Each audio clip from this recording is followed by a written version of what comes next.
Hello everyone, so welcome to the playlist called No Today, and today I'll be talking about demographic change in China. So you might be aware about the recent demographic change in China which has led to the reduction in Chinese workforce, and it is a result of 1981 child policy of China.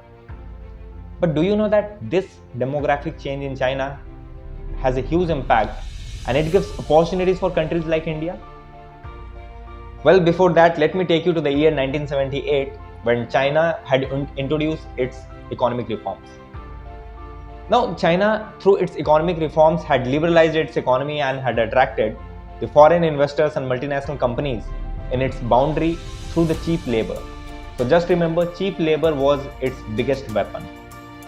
And that was also the reason that when our country had liberalized our economy in 1990s through its economic reforms, already most of the global companies, globally recognized countries had already moved to China.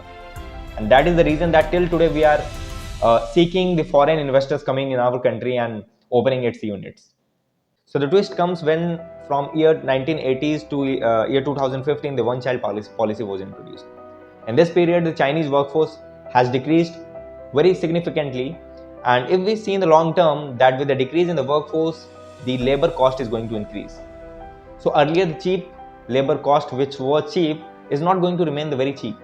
We have to understand that with this it gives opportunity for countries like India where India using its potential through its skill development and its advantage of demographic dividend can attract the foreign investors to in our country. So keeping all the opportunities aside, it also gives lesson for our country that merely implementing laws are not going to be very fruitful in controlling population. This has to be assisted with the balanced replacement rate along with the proper education and awareness program. So this is also the need for our country to not just learn from our own mistakes but also from the mistakes of our neighbor, which will certainly accelerate our growth towards our destination. That's all friends, thank you.